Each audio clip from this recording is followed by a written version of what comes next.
This is Dolynny TV, ladies and gentlemen. Good evening, good afternoon, wherever you're tuning in from. Nice to have you along as well. Today we had our first scrimmage of the Edmonton Oilers training camp, now inside that last week before the season opener on January 13th. What I want you to do here is we are going to do a semi-game review for this one.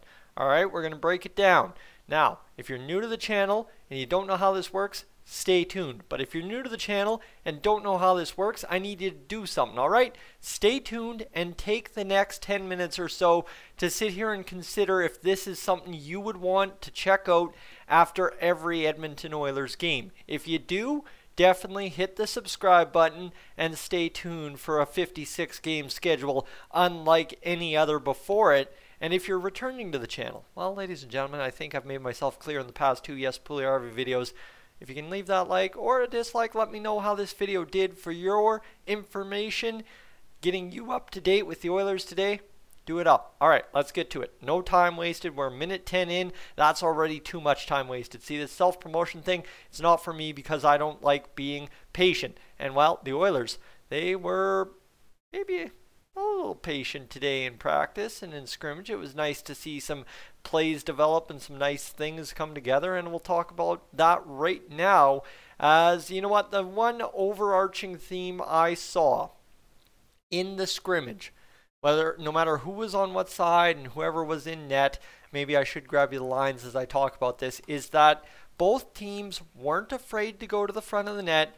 Both teams weren't afraid, based on the highlights, to shoot the puck, right? There were a couple of great post opportunities for both teams. There were a couple of great things on both sides, and I think evidently for me, just seeing both teams be in front of the net and take the puck to the net, whether it be shooting it or skating it to the net, was a welcome sign, because as you may know from following Dolynny TV, my biggest frustration when it comes to the Oilers is the fact that at times they get a little too pass happy and don't, when they have the opportunity to do so, take the puck to the net. So, well, you know what? Today we got to see a whole different version of that, right? A couple of great plays in front of the net, a couple of posts right tight after a play to the net, and that is very, very welcome for us as Oilers fans. If I can speak for us as a whole, I don't know if I can. A lot of people might not like that, but ladies and gentlemen, I think talking about just being excited to see the Oilers back on the ice.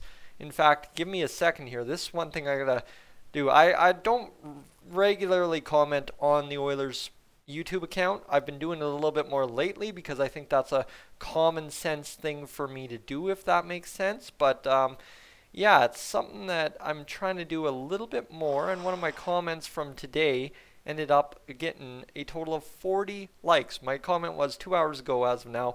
6 minutes of Oilers hockey, count me in, and that got 40 likes. So right now I want to take the second. That's why I distracted myself. So I want to take a second because I'm sure there's at least 25 people that like that comment that are tuning into this video. Thank you for liking that comment and sharing the excitement with me. That's about all I can say. So thank you for that. Ladies and gentlemen, let's get to the lines. You've already seen them. I didn't have them fully up, is what it is. So Koskinen started in net for Team White.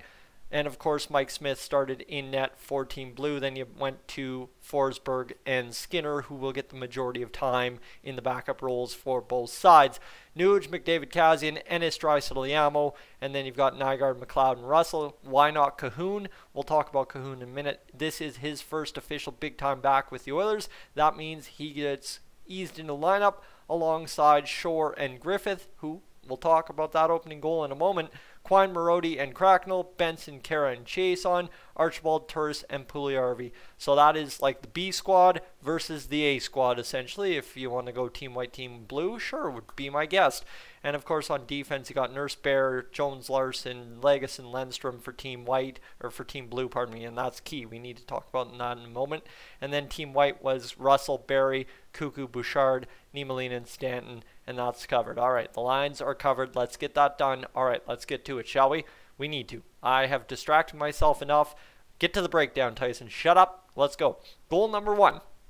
It was Team Blue striking first, and this is how I've got it written, and then I'll break it down from there.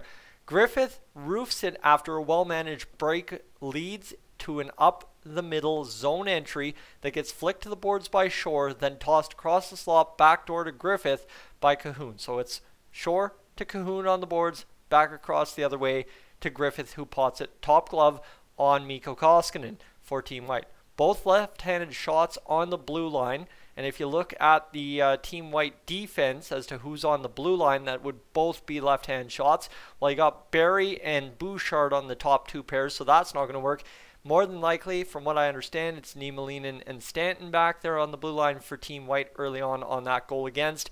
And this is the reason I mentioned that is just for me watching the highlight of that goal. I feel they gave way too much space, A, on the zone entry, and then B, to allow that pass across. Now, am I sitting here saying, well, gee, that's a big warning sign for the Oilers right out of the gate?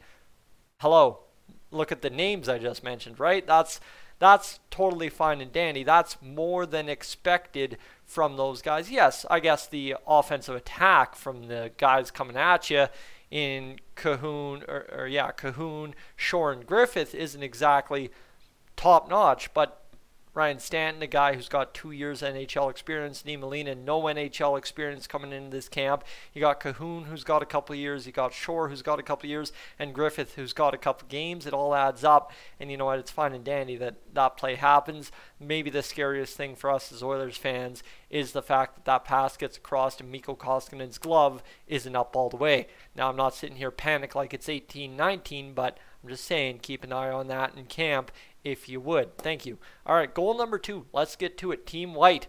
Well, they feed from the dots, so it's down here on the dots. Ryan McLeod near side passes it up to the boards where Bouchard passes it up to the high point just off the boards where Bouchard hammers a shot. Literally, I mean, it's not a blistering Bouch bomb by any means, or else it would have went back of the net, but it goes off a Bouchard stick immediately after the pass hits his stick. And so one-timer. One-timer's the key I'm looking for here. The puck heads in front of the net. It doesn't hit the net off of the Bouchard shot. It heads in front of the net where a defender and Patrick Russell kind of tie up the puck at the same time. Honestly, I'd be more inclined to credit this from Bouchard to Russell to Nygaard, but they credit it McLeod to Bouchard to Nygaard, that at least coming, I believe, from Tony Brar of Oilers TV on Twitter. It doesn't matter exactly how it goes, but it gets tied up in front, tappity-tap, both Russell and the defender touch it. The puck finds the side of the net. Mike Smith, not exactly sure where that puck is, or I'm not sure if the backups were in at that point. I know they showed backups getting in at some point, but heck, if I'm really paying attention to mask colors, that's about all we have to go to. But right, end of the day, it goes to the side of the net. Joakim Nygaard rips it in, and again, that's where I first really started noticing it in the highlights. Is both sides had this real edge to their game where they were going to the net, whether it be for a rebound, whether it be taking the puck to the net if you're McDavid, or just there was kind of that oriented get the pucks on net. Obviously, that's got to be #1 preached thing in training camp, or how are you going to warm up the goalies for the season? Duh, I get it, but it's as an Oilers fan who's struggled at times watching the team not take it to the net, it was nice in training camp to see them buzzing around the net. Not one guy, but two guys more than likely every time. Team White especially had it going for most of the game, from what I've seen in the 6-minute highlight pack on YouTube. Apparently you can view the game on sportsnet.ca, but good luck if I'm going to have time to give you a highlight package like this for that, or a game review, whatever you want to talk about this. Now, Team White strikes to make it 2-1, so they go down 1-0, go up 2-1. And a stick in the lane by Kassian at the point. He's holding the point tight, forces the shot, goes off his stick, bounces across into the middle of the defensive zone, high point to Nugent Hopkins, who headmans it, a flip over a player's stick on Team Blue's defensive side at half ice, red line, whatever you want to say, center ice, and goes. See, I'm getting rusty, right? We haven't had hockey in a while. We haven't listened to play-by-play in a while. We'll get there. But he flips it to McDavid, who immediately sees the puck chopped out of his stick handling lane, I guess you could say, gets it in his glove, puts it right back down on the ice, goes in, does McDavid things, defenders whacking him both sides, ain't going to matter, puts it 5-hole, scores the 2-1 goal. And that's how it was looking until apparently I think it's late in the game when Team Blues got a face-off to win in the offensive zone to the left of the goaltender, so far side boards from the camera angle. Puck goes back on the face-off by Team Blue. Darnell Nurse activates, shoots the puck from just off the boards, just off the dot, gets a rebound in front. Alex Chiasson, like I said, they were standing in front of the net this game or taking the puck to the net.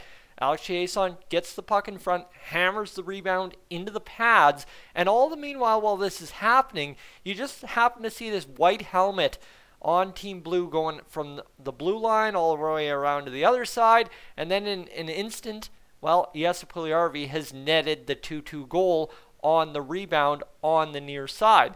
And it was kind of an awkward shot is what everybody's made the consensus term for it, saying, you know what, it was kind of in his feet, but he still found a way to score it anyway. Trust me, big men like that, that's what they should be able to do, because that's honestly where Jesse Puljujärvi will find a lot of his success in the NHL this season, is scoring goals like that, especially if he's got guys taking it to the net just like that. So that would be the game plan. If you've got Jesse Puljujärvi on the ice, you want to see that 10-15 times this year, and the Oilers' third line will be going somewhere nice. So that was a very nice thing to see as well. And I guess the way to say, if that was a set play by the Oilers coaching staff for Team Blue, all right, let's look at this from the coaching perspective.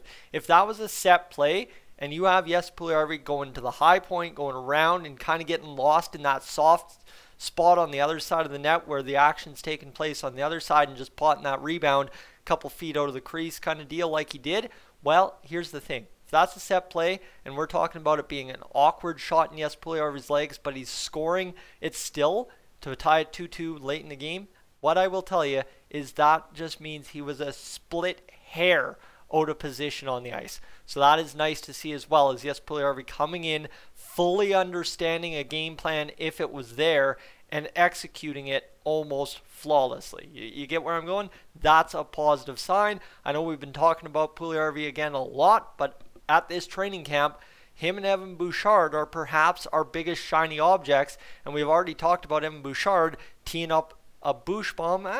Didn't actually hit the net, so I don't think it counts. I guess you guys down in Bakersfield can give me the opinion, but right there you go, bang, bang, and both guys impacting this game. Well, we haven't talked about Leon Draisaitl. Let's get to overtime, shall we? Where in overtime, Team Blue goes for an absolute terrible line change. Team White's got it at their own line, blue line. Team Blue's completing a line change.